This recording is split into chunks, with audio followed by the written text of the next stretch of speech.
아버지, 이제 방 좀 비워주셔야 할 것 같아요. 73세 박영수 씨는 그 말을 듣는 순간 귀를 의심했습니다. 방금 뭐라고 했지? 내가 잘못 들은 건가? 하지만 아들의 표정은 농담이 아니었습니다. 차갑고 단호했습니다. 불과 석 달 전까지만 해도 이 집은 박영수 씨의 집이었습니다. 40년 넘게 벽돌 하나하나에 땀을 흘리며 지켜온 그의 유일한 안식처였죠. 그런데 지금 그는 자신의 집 거실에서 쫓겨나야 하는 처지가 되었습니다. 대체 무슨 일이 있었던 걸까요? 어떻게 평생을 함께한 가족이 이렇게 변할 수 있었을까요? 오늘은 우리 사회 곳곳에서 조용히 그러나 잔인하게 벌어지고 있는 노인 재산 탈취의 실제 사례를 여러분께 들려드리려 합니다. 이 이야기는 단순한 비극이 아닙니다. 우리 모두에게 경고가 되어야 하는 지금 이 순간에도 일어나고 있는 현실입니다. 영상 시작하기 전에 구독과 좋아요 버튼 꼭 눌러주시고요. 알림 설정까지 해두시면 이런 의미 있는 이야기들을 놓치지 않고 보실 수 있습니다. 여러분의 구독과 좋아요가 이런 콘텐츠를 만드는데 큰 힘이 됩니다. 그럼 지금부터 시작하겠습니다. 박영수 씨의 손은 거칠었습니다. 손등에는 세월의 흔적이 깊게 새겨져 있었고 손가락 마디마디는 굳은 살로 덮여 있었습니다. 이 손이 말해주고 있었습니다. 이 사람이 얼마나 열심히 살아왔는지를요. 1950년생인 박영수 씨는 20살부터 건설 현장에서 일했습니다. 아침 6시면 어김없이 현장에 나가고 저녁 8시가 넘어서야 집에 돌아오는 생활이 40년 넘게 이어졌죠. 주말도 명절도 없었습니다. 일이 있으면 무조건 나갔습니다. 그땐 돈을 벌어야 한다는 생각밖에 없었어요. 아이들 밥 먹여야 하고 학교 보내야 하고 결혼시켜야 하잖아요. 내가 쉬면 애들이 고생할까봐 그게 무서웠죠. 박영수 씨에게는 2명의 아들이 있었습니다. 큰아들 박준호, 작은아들 박준석. 그는 아이들을 대학까지 보냈습니다. 등록금이 부족하면 대출을 받았고 그 돈을 갚기 위해 더 많은 일을 했습니다. 때로는 하루에 2군데 현장을 오가기도 했죠. 부인은 일찍 세상을 떠났습니다. 박영수 씨가 48이었을 때였어요. 그 이후로 그는 혼자서 2 아들을 키웠습니다. 아침밥을 차려주고 빨래를 하고 밤늦게 들어와서는 아이들 숙제를 봐주었습니다. 피곤하다는 말 한마디 없이요. 애들한테 엄마 없다고 서러운 일 없게 해주고 싶었어요. 내가 엄마 아빠 역할을 다 해야겠다고 생각했죠. 그렇게 세월이 흘렀습니다. 아이들은 자랐고 대학을 졸업했고 취직을 했습니다. 큰아들 준호는 중견기업에 들어갔고 작은 아들 준석은 공무원이 되었습니다. 박영수 씨는 뿌듯했습니다. 내가 고생한 보람이 있구나 싶었죠. 큰아들이 결혼한다고 했을 때 박영수 씨는 자신이 모아둔 돈의 절반을 전세금으로 내줬습니다. 5천만 원이었어요. 그게 아까운 건 아니었습니다. 오히려 기뻤죠. 내 자식이 좋은 곳에서 새 살림을 시작한다니 얼마나 좋습니까? 작은 아들이 결혼할 때도 마찬가지였습니다. 또 5천만 원을 내줬습니다. 그러고 나니 손에 남은 건 3억 원 정도였습니다. 그리고 35평짜리 아파트 한 채. 이게 박영수 씨가 평생을 일해서 모은 전 재산이었습니다. 은퇴를 했지만 박영수 씨는 여전히 일을 했습니다. 몸이 허락하는 한 계속 일하고 싶었어요. 연금만으로는 생활이 빠듯했고 무엇보다 가만히 있으면 쓸모없는 사람이 된 것 같았습니다. 그래서 그는 작은 건설 현장을 찾아다녔습니다. 단순 노무직이었지만 상관없었어요. 하루 10만 원, 20만 원이라도 벌면 그만이었죠. 아침 일찍 집을 나서서 저녁 늦게 돌아오는 생활은 젊었을 때와 똑같았습니다. 어느 날 저녁이었습니다. 현장에서 돌아온 박영수 씨는 샤워를 하고 거실에 앉아 TV를 보고 있었습니다. 그때 큰아들 준호가 찾아왔습니다. 오랜만에 보는 아들의 얼굴에 박영수 씨는 반가웠습니다. 준호야, 밥은 먹었니? 아빠가 뭐 해줄까? 아니에요, 아버지. 저 밥 먹고 왔어요. 그보다 아버지한테 드릴 말씀이 있어서요. 준호의 표정이 묘하게 진지했습니다. 무슨 일인가 싶어 박영수 씨는 TV 소리를 줄였습니다. 무슨 일인데? 아버지, 요즘 상속세 때문에 힘들어 하시는 분들 많다는 거 아시죠? 뉴스에도 나오잖아요. 그래? 나는 잘 모르겠는데 재산을 자식한테 넘길 때 세금이 엄청 많이 나온대요. 특히 부동산이랑 현금 있으면 더 심하고요. 근데 미리미리 증여를 해두면 세금을 많이 줄일 수 있다고 하더라고요. 박영수 씨는 고개를 끄덕였습니다. 세금이라는 게 워낙 복잡해서 잘 이해는 안 됐지만 아들이 하는 말이니 틀림없겠거니 싶었죠. 그래서 말인데요, 아버지. 집이랑 예금을 제 명의로 미리 옮겨 놓는 게 어떨까요? 그럼 나중에 상속세도 안 나오고 아버지도 편하시고요. 그런가? 네, 요즘 다들 그렇게 한대요. 어차피 나중에 다 제가 물려받을 거 아니에요? 미리 해두는 게 낫죠? 박영수 씨는 잠시 생각했습니다. 아들 말이 맞는 것 같았어요. 어차피 나중에 다 아들들 거 아닙니까? 미리 해두면 세금도 아끼고 좋은 거죠. 그래, 그럼 그렇게 하자. 감사합니다, 아버지. 제가 다음 주에 법무사 선생님 약속 잡을게요. 준호는 환하게 웃었습니다. 박영수 씨도 따라 웃었습니다. 뭔가 좋은 일을 한 것 같았어요. 일주일 후 박영수 씨는 아들과 함께 법무사 사무실을 찾았습니다. 깔끔한 사무실에는 중년의 법무사가 앉아 있었고 책상 위에는 서류 몇 장이 놓여 있었습니다. 어르신 앉으세요. 오늘 증여 계약 진행하시는 거죠? 네, 그렇습니다. 법무사는 서류를 하나씩 설명했습니다. 부동산 증여 계약서, 예금 명의 변경 동의서, 증여세 신고서 복잡한 용어들이 쏟아졌지만 박영수 씨는 대충 알아들은 척했습니다. 사실 무슨 말인지 잘 몰랐어요. 하지만 아들이 옆에 있으니 괜찮겠거니 싶었죠. 여기 서명하시고 도장 찍으시면 됩니다. 박영수 씨는 서류에 이름을 썼습니다. 그리고 인감 도장을 꺼내 꾹꾹 눌렀습니다. 한 장, 두 장, 세 장 서류는 계속 이어졌습니다. 이제 다 끝났습니다. 아파트 명의는 일주일 정도 후에 변경되고요. 예금은 내일부터 바로 출금 가능하실 겁니다. 고맙습니다. 사무실을 나오면서 박영수 씨는 묘한 기분이 들었습니다. 뭔가 큰 짐을 내려놓은 것 같기도 하고 동시에 뭔가 허전한 것 같기도 했어요. 하지만 이내 그 생각을 떨쳐냈습니다. 괜한 걱정이겠지라고요. 아버지 수고하셨어요. 이제 마음 편하게 사세요. 그래, 고맙다 아들.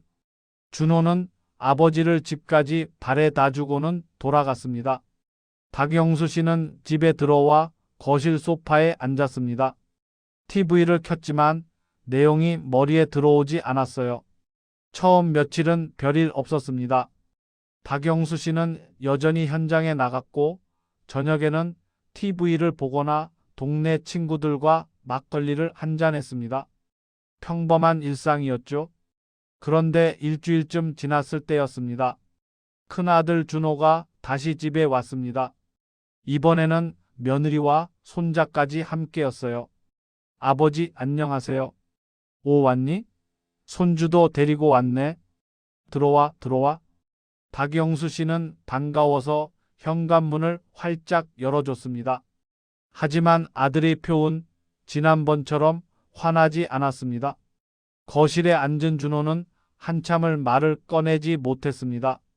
며느리는 손주를 안고 있었고 박영수 씨는 손주에게 과자를 건네주며 웃었습니다.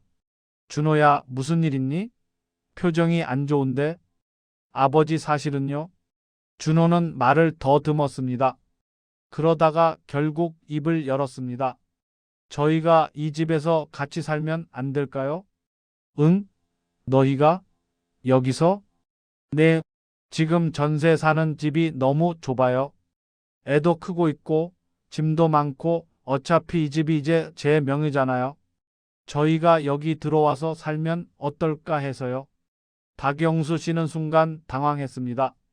아니, 이 집이 아들 명의가 된 건 맞지만, 그래도 내가 살고 있는 집인데 갑자기 같이 살자니?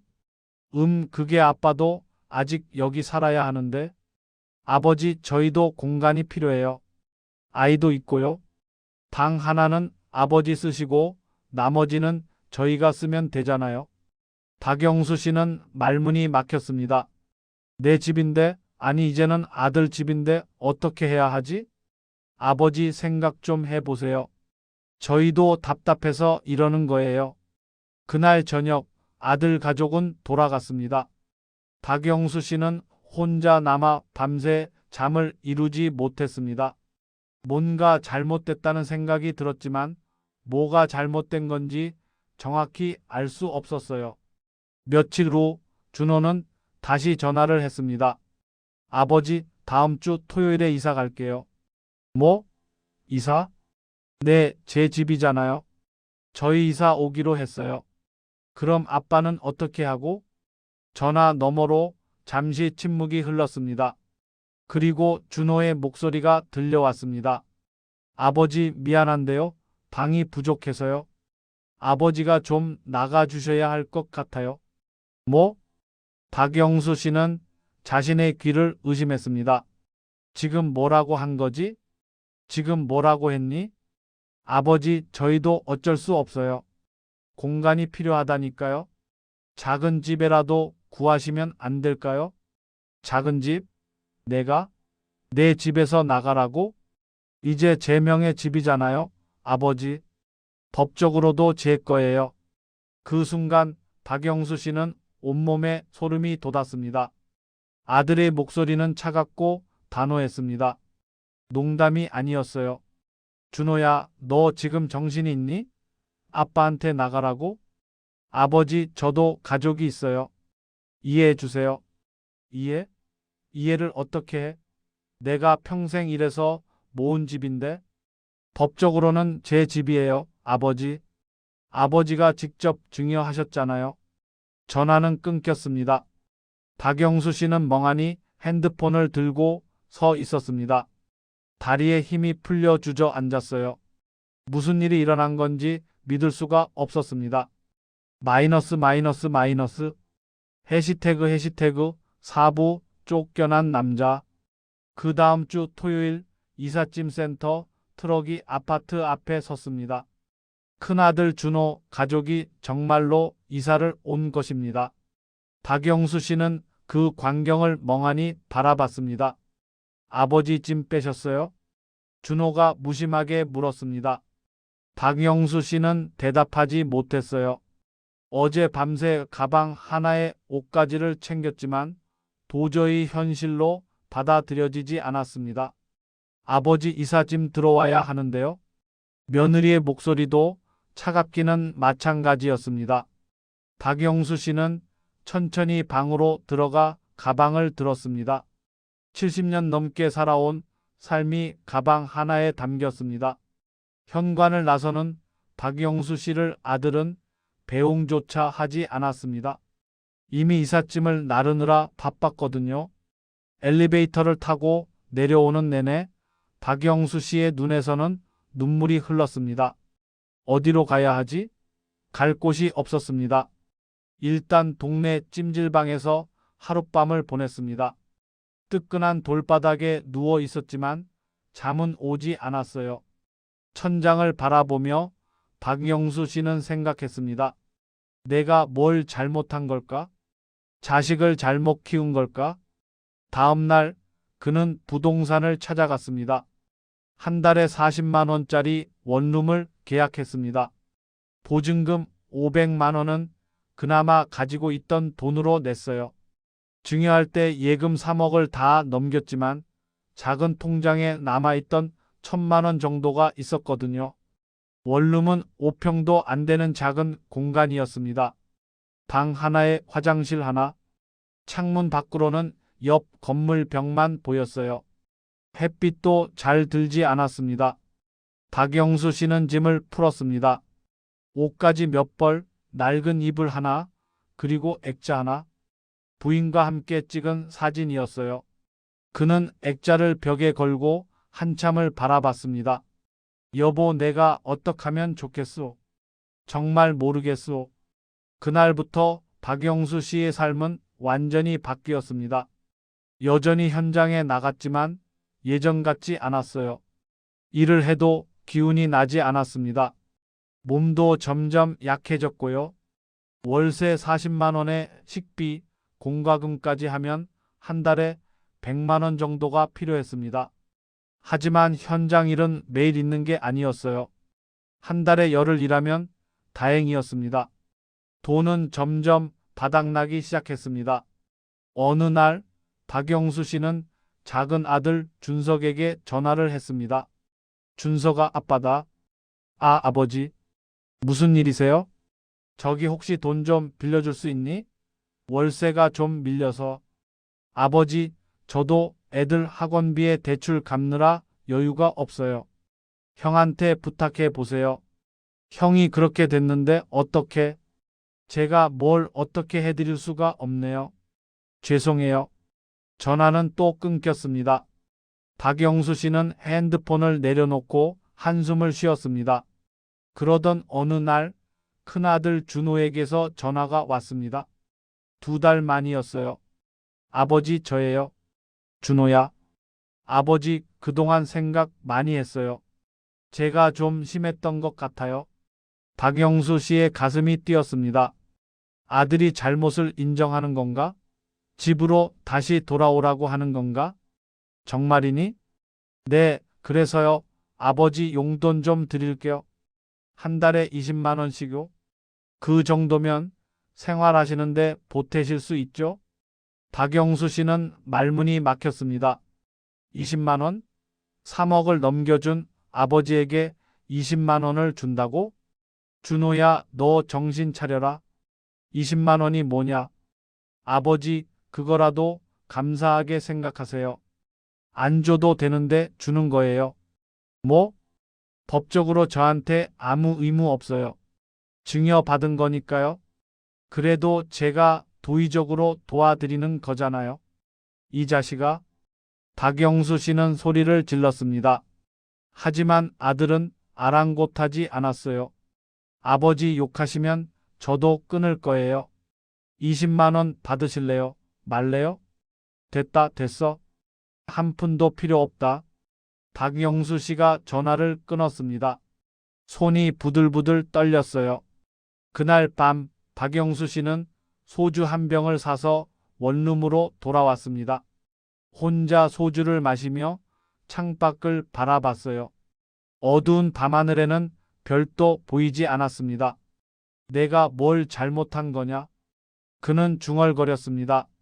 눈물이 또 흘렀습니다. 이번에는 소리 내어 울었어요. 아무도 듣는 사람이 없었으니까요. 마이너스 마이너스 마이너스 해시태그 해시태그 오브 그럼에도 불구하고 3개월이 지났습니다. 박영수 씨는 여전히 그 작은 원룸에서 살고 있었습니다. 몸은 더 약해졌고 현장 일도 거의 나가지 못했어요. 손에 쥔 돈은 이제 200만 원밖에 남지 않았습니다. 어느 날 동네 복지관에서 전화가 왔습니다. 어르신, 혹시 생활이 어려우시면 정부 지원을 받으실 수 있어요. 한번 상담 받으러 오시겠어요? 박영수 씨는 복지관을 찾아갔습니다. 젊은 사회복지사가 따뜻하게 맞아줬어요.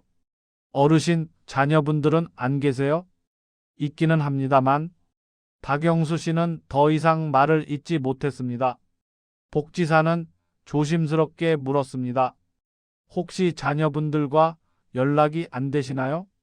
아니, 그게 제가 재산을 다 넘겨줬는데. 박영수 씨는 그동안의 일을 천천히 이야기했습니다. 중요한 것, 집에서 쫓겨난 것, 아들들이 외면하는 것까지. 복지사는 안타까운 표정으로 고개를 끄덕였습니다. 어르신, 이런 경우가 요즘 정말 많아요. 법적으로는 어렵지만 생활 지원은 받으실 수 있어요. 복지사는 기초생활수급자 신청 서류를 꺼내줬습니다. 박영수 씨는 그 서류를 받아들고 한참을 바라봤어요. 평생 남한테 손 벌리지 않고 살았는데 이제는 정부 지원을 받아야 하는 처지가 됐습니다. 어르신, 부끄러워하실 거 없어요. 어르신이 잘못하신 게 아니에요. 복지사의 말에 박영수 씨는 고개를 끄덕였습니다. 그리고 서류에 이름을 썼습니다. 며칠 후 박영수 씨는 법률구조공단을 찾아갔습니다. 혹시 법적으로 재산을 되찾을 방법이 있을까 싶어서였어요. 변호사는 서류를 검토한 후 고개를 저었습니다. 어르신, 증여계약서에 서명하시고 인감도장까지 찍으셨네요. 법적으로는 완전한 증여예요. 그런 방법이 없습니까? 증여를 취소하려면 사기나 강박이 있었다는 걸 증명해야 하는데 어르신 경우는 자발적으로 서명하신 거라. 그럼 제가 집에서 쫓겨난 건요? 그것도 법적으로는 아드님 명의의 집이니까요. 부양 의무 불이행으로 소송을 걸 수는 있지만 이기기는 어려울 거예요. 박영수 씨는 법률구조공단을 나오며 허탈한 웃음을 지었습니다. 법은 정의롭다고 했는데 자신한테는 아무것도 해줄 수 없더군요. 그날 저녁 박영수 씨는 다시 소주를 마셨습니다. 한 잔, 두 잔치기가 올라오자 핸드폰을 꺼냈어요. 큰아들 준호의 번호를 한참 바라보다가 결국 전화를 걸었습니다. 여보세요? 준호의 목소리가 들렸습니다. 예전과 똑같은 목소리였어요. 준호야, 아빠다. 아버지, 무슨 일이세요? 아무 일도 아니다. 그냥 내 목소리 듣고 싶어서. 전화 너머로 잠시 침묵이 흘렀습니다. 아버지 취하셨어요? 응, 조금. 준호야. 네? 아빠가 뭘 잘못했니? 너한테 어떻게 잘못했길래 이렇게 되는 거냐? 아버지 또 그 얘기예요? 저도 살아야 한다니까요. 그래, 네가 살아야지. 근데 아빠는? 아빠는 어떻게 살라고? 아버지가 알아서 하셔야죠. 어른인데. 그래, 알았다. 박영수 씨는 전화를 끊었습니다. 그리고 소주잔을 비웠습니다. 눈물은 더 이상 나오지 않았어요. 이미 다 말라버린 것 같았습니다. 한 달 후 박영수 씨는 기초생활수급자로 선정됐습니다. 한 달에 60만 원 정도를 받게 됐어요. 많은 돈은 아니었지만 그나마 생활할 수 있는 돈이었습니다. 그리고 복지관에서 소개해준 노인 일자리 사업에 참여하기 시작했습니다. 하루 3시간씩 공원 청소를 하는 일이었어요. 한 달에 30만 원을 받았습니다. 일을 하면서 박영수 씨는 비슷한 처지의 노인들을 많이 만났습니다. 자식에게 재산을 넘겨준 뒤 버림받은 사람들 생각보다 많았어요. 저도 아들한테 건물 넘겨줬다가 쫓겨났어요. 저는 딸한테 사기당했죠. 요양원 보낸다더니 아예 연락을 끊더라고요. 그들의 이야기를 들으며 박영수 씨는 깨달았습니다. 자신만 당한 일이 아니구나. 이 사회 곳곳에서 이런 일이 벌어지고 있구나. 어느 날 공원에서 청소를 하던 박영수 씨 앞으로 한 어린 아이가 뛰어왔습니다. 넘어질 뻔한 아이를 박영수 씨가 잡아줬어요. 괜찮니? 네, 감사합니다, 할아버지. 아이는 환하게 웃으며 달려갔습니다. 박영수 씨는 그 모습을 바라보며 미소 지었습니다. 오랜만에 짓는 진심 어린 미소였어요. 그날 저녁 박영수 씨는 원룸으로 돌아와 오래된 앨범을 꺼냈습니다. 아이들이 어렸을 때 사진들이 가득했어요. 준호가 초등학교 입학식 때 찍은 사진, 준석이가 자전거 배우던 날 찍은 사진. 그때는 정말 행복했는데 박영수 씨는 사진을 한 장 한 장 넘기며 중얼거렸습니다. 6개월이 지났습니다. 박영수 씨는 여전히 그 원룸에서 공원 청소 일을 하며 살고 있었습니다. 아들들과는 연락이 끊긴 지 오래였어요. 어느 명절날이었습니다. 거리는 고향으로 가는 사람들로 붐볐지만 박영수 씨는 혼자 원룸에 있었습니다. 컵라면으로 끼니를 때우며 TV를 보고 있었죠. 그때 핸드폰이 울렸습니다. 모르는 번호였어요. 여보세요? 할아버지 저예요. 준우예요. 손자 준우의 목소리였습니다. 박영수 씨는 깜짝 놀랐어요. 준우야? 네가 어떻게? 할아버지, 저 할아버지 보고 싶어요. 아빠가 자꾸 할아버지 나쁜 사람이라고 하는데 저는 그렇게 생각 안 해요. 박영수 씨의 눈시울이 붉어졌습니다. 준우야, 할아버지 언제 저 보러 오실 거예요? 그게 할아버지가 지금 할아버지 보고 싶어요. 정말로요. 전화를 끊은 후 박영수 씨는 한참을 울었습니다. 이번에는 슬픔의 눈물이 아니었어요. 여전히 자신을 기억해주는 사람이 있다는 게 감사하고 고마웠습니다. 다음 날 박영수 씨는 복지관 상담사를 다시 만났습니다. 선생님, 제가 비슷한 처지에 있는 노인분들을 도울 수 있는 방법이 없을까요? 어떤 걸 말씀하시는 거예요? 저처럼 자식한테 재산 뺏긴 분들 많잖아요. 그분들한테 제 경험을 얘기해주고 법적으로 조심해야 할 점도 알려주고 싶어요. 상담사는 환하게 웃었습니다. 좋은 생각이세요. 노인 권익 보호 교육 프로그램이 있는데 거기서 경험담을 나눠주실 수 있어요. 그렇게 박영수 씨는 매주 복지관에서 노인들을 만나기 시작했습니다. 자신의 이야기를 들려주고 조심해야 할 점들을 알려줬어요. 재산을 넘겨줄 때는 반드시 계약서에 조건을 명시하세요. 부양 의무, 거주권 보장 같은 걸 꼭 넣으셔야 해요. 증여가 아니라 신탁이나 유언 방식을 고려해 보세요. 무엇보다 서두르지 마세요. 자식이 재촉한다고 해서 바로 결정하지 마세요.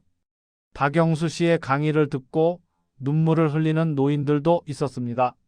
공감하고 위로받고 조금이나마 힘을 얻어갔습니다. 1년이 지났습니다. 박영수 씨는 이제 복지관에서 없어서는 안 될 사람이 됐습니다. 매주 강의를 했고 상담도 해줬어요. 자신의 아픔이 다른 사람들에게 도움이 된다는 게 위로가 됐습니다. 어느 날 박영수 씨는 공원 벤치에 앉아 하늘을 바라봤습니다. 파란 하늘에 구름이 천천히 흘러가고 있었어요. 여보, 나 이제 좀 살만해졌어. 힘들긴 하지만 그래도 의미 있게 살고 있어요. 그는 하늘을 향해 중얼거렸습니다. 자식들 미워하고 싶지는 않소. 그래도 내 자식이니까. 근데 박영수 씨는 잠시 말을 멈췄습니다. 참 억울하긴 해요. 정말 억울해요. 내가 평생 일해서 모은 건데, 내가 키운 자식들인데 이렇게 될 줄은 몰랐소. 바람이 불어왔습니다. 가을 바람이었어요. 박영수 씨는 눈을 감았습니다. 그래도 살아야죠. 아직 할 일이 남았으니까. 나 같은 사람이 더 생기지 않게 내가 알려줘야 하니까. 박영수 씨는 벤치에서 일어났습니다. 그리고 천천히 걸음을 옮겼습니다. 여전히 힘든 삶이었지만 그는 계속 걸어갔습니다. 마이너스 마이너스 마이너스 해시태그 에필로그 여러분께 드리는 말씀. 여러분, 이 이야기는 꾸며낸 것이 아닙니다. 지금도 우리 사회 곳곳에서 일어나고 있는 일입니다. 통계청 자료에 따르면 65세 이상 노인 중 약 15%가 자녀로부터 경제적 학대를 경험했다고 합니다. 그리고 그중 상당수가 재산증여 이후 발생한 일입니다. 재산을 자녀에게 넘겨주는 것 자체가 문제는 아닙니다. 하지만 반드시 신중해야 합니다. 법적 장치를 마련하고 조건을 명확히 하고 무엇보다 서두르지 말아야 합니다. 만약 여러분의 부모님 또는 주변 어르신들이 비슷한 상황에 처해 있다면 주저하지 말고 도움을 요청하세요.